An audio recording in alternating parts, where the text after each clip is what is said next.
આ ઘટના છે રાજકોટમાં આવેલ ગુંદાસરા ગામની, જ્યાં એક મોટી કંપનીમાં 1300 ફૂટનો બોર છે. તેમાં 1200 ફૂટ મોટર ઉતારેલ છે. મોટરનું પાણી બંધ થયું, આથી મોટર રિપેરિંગ માટે બહાર કાઢવાની થઈ. જ્યારે મોટર રિપેરિંગ માટે કાઢી રહ્યા હતા, ત્યારે ખ્યાલ આવ્યો કે મોટર પાઇપ સાથે જોઈન્ટ નથી.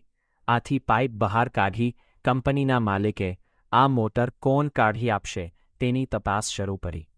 જ્યાં જ્યાં તપાસ કરી ત્યાંથી વિજયભાઈ ચામુંડા બોરિંગ રાજકોટવાળાનો કોન્ટેક્ટ મળ્યો. આથી કંપનીના માલિકને એ જોતાં જ ખ્યાલ આવી ગયો કે વિજયભાઈનું કામકાજ બહુ સારું છે.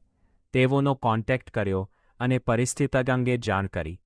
વિજયભાઈ પોતાની તમામ સાધન સામગ્રી અને અનુભવી ટીમ સાથે ગુંદાસરા ગામે પહોંચે છે અને બોર પર મશીન ઊભું કરી 1300 ફૂટ નેપલના આટામાંથી ઉભરીને વહી ગયેલ મોટર કાઢવાની કામગીરી શરૂ કરી. વિજયભાઈએ મોટર પકડાવા પાનો ઉતાર્યો અને માત્ર ગણતરીની કલાકોમાં જ આટામાંથી ઉભરીને વહી ગયેલ અને ગાળમાં ફસાયેલ મોટર સહેલાઈથી કાઢી આપી. આથી કંપનીના માલિકે વિજયભાઈના અનુભવના ખૂબ વખાણ કર્યા.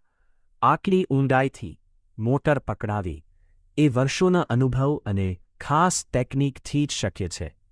બોરને લગતા કોઈ પણ પ્રકારના કામ માટે કોન્ટેક્ટ કરો વિજયભાઈ ચામુંડા બોરિંગ